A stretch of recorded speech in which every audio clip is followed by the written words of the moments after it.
کو اللہ تعالیٰ قبول کر کے وہی بنا دیتا ہے تو میرے مصطفیٰ میری بات کو کیوں نہیں سنیں گے؟ اس یقین پر حضرت عمر بھی گئے، وہاں پہ پہنچے تو دیکھا رسول پاک سجدے میں، آپ نے پھر سلام کیا، السلام علیکم یا رسول اللہ، جواب نہیں آیا۔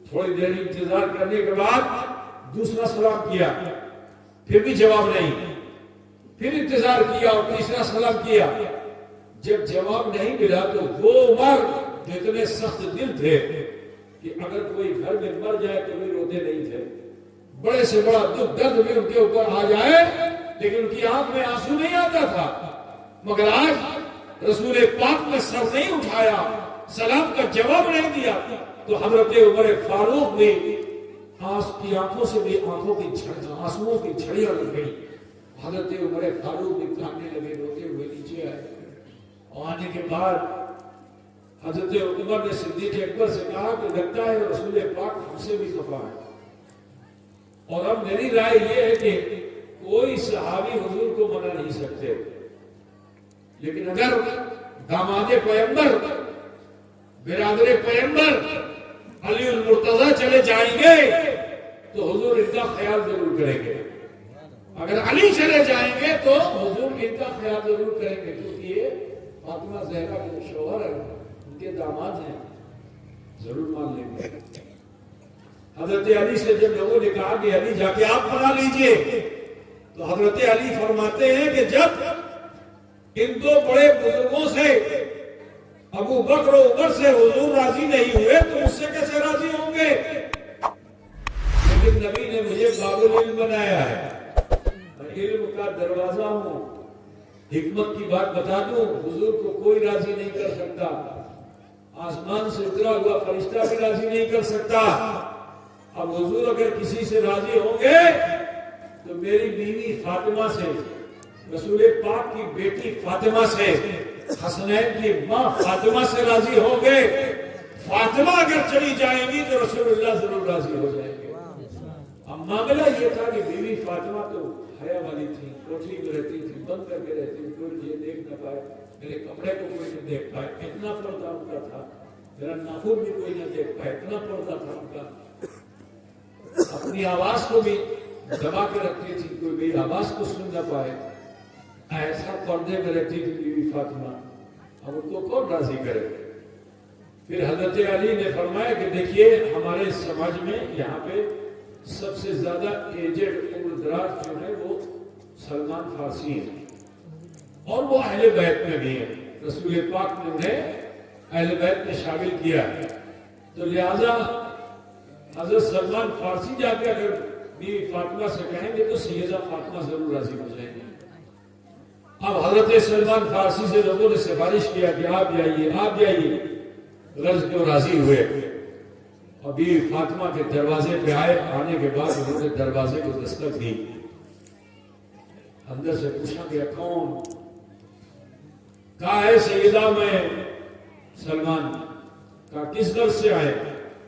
کہا بس یہ خبر دینے آیا ہوں کہ جناب محمد رسول اللہ صلی اللہ علیہ وسلم کی خبر لگ گئی ہے، لیکن وہ کسی کے منانے سے راضی نہیں ہو رہے ہیں، اے سیدہ فاطمہ آپ چلیے، آپ کے منانے سے رسول اللہ ضرور راضی ہو جائیں گے۔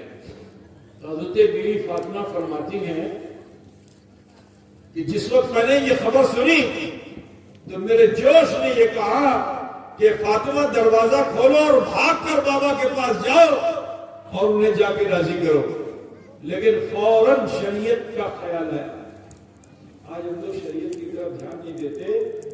دیکھو بیوی فاطمہ کو کہ اس مشکل وقت میں بھی شریعت کو فراموش نہیں کیا۔ انسان جب مشکل وقت میں ہوتا ہے تو بہت سی چیزیں ایسی ہیں کہ جو شریعت کی ہوتی ہیں لیکن اس پہ عمل نہیں کر پاتا ہے، لیکن دیکھو فاطمہ زہرا رضی اللہ تعالیٰ عنہا ہیں، حضور کی بیٹی ہیں، وہ کیا فرماتی ہیں کہ فوراً مجھے شریعت کا خیال آیا، پردے کا حکم آ چکا تھا، عورتوں کو حجاب لگانے کا حکم آ چکا تھا۔ حضرت فاطمہ زہرا فرماتی ہیں کہ میں پھر اندر گئی، اور اندر جانے کے بعد میں نے ایک موٹی بڑی چادر سے اپنے بدن کو ڈھک لیا، یہی پردہ ہے، آج کل کا پردہ جو نقاب پہنتے ہیں لیکن جسم کا سارا حصہ دکھتا ہے، کیا فائدہ ہے ایسا نقاب پہننے سے؟ بات سمجھ رہے ہیں نا؟ آج کل لوگ اگر نقاب بھی پہنتے ہیں تو کیسا نقاب سمجھتے نہیں؟ بہت سی عورتیں پہنتی ہیں، منہ پہ دیکھو اتنی بڑی پٹی ہے اور جسم کا سارا حصہ ٹائٹ ہے، تو کیا فائدہ ہے ایسا نقاب پہننے سے؟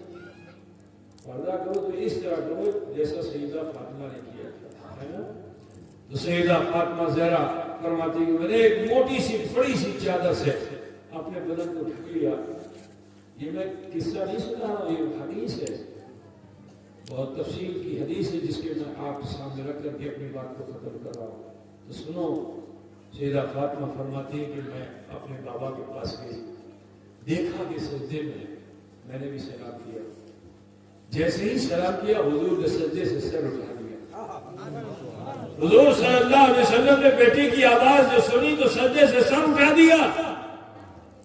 سیدہ فاطمہ نے عرض کیا یا رسول اللہ، یا حبیب اللہ، بابا جان سارا مدینہ اداس ہے، 3 دن سے کسی نے کھایا پیا نہیں ہے، چرند پرند سب اداس ہیں، پرندوں نے اپنے پر کو گرا لیا ہے، جانوروں نے جگالی کرنا چھوڑ دیا ہے، یا رسول اللہ واپس چلیے. تو میرے نبی نے فرمایا بیٹی جاؤں کیسے؟ میں تو اس ارادے سے یہاں آیا تھا کہ اس وقت تک نہیں لوٹوں گا جب تک میرا رب میری امت کے حق میں مجھ سے راضی نہیں ہو جائے. کیا نیت کر کے آئے تھے حضور کہ যখন পর্যন্ত আল্লাহ রাজি হবে আমার উম্মতের জন্য, তারপরে আমি যাব, যদি রাজি হবে না তো আমি হেঁটে। ٹھیک ہے، یہ حضور کی نیت تھی. کہا بیٹی میں اس لیے آیا ہوں اور میں طے کر کے آیا ہوں جب تک میرا رب مجھ سے اور میری امت سے راضی نہیں ہو جائے گا اس وقت تک میں ایسے جاؤں گا نہیں. یہ فرما کر آپ کے سجدے میں چلے گئے. آپ جو سجدے میں گئے تو آپ کی جو لنگی تھی، تہبند جسے آپ بولتے ہیں، کیا بولتے ہیں، وہ لنگی تھوڑا اوپر اٹھ گئی تھی، پنڈلی نظر آ رہی. پنڈلی سمجھتے ہیں نا، پیر کے والے سے کیا بولتے ہیں اس کو؟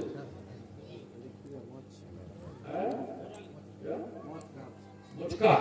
ہمیں آپ کو سمجھانے کے لیے ضروری ہے کہ آپ سمجھیے، میں بولتا چلا جاؤ سمجھنا ہے بیکار. تو موچکا سمجھ رہے نا ہم لوگ، اس موچکا سے رکت پروائت ہو رہا تھا. لنگی جو ہٹی تو وہاں سے خون بہ رہا تھا. اب سیدہ فاطمہ نے جو یہ منظر دیکھا تو بےتاب ہو گئی، بے قرار ہو گئی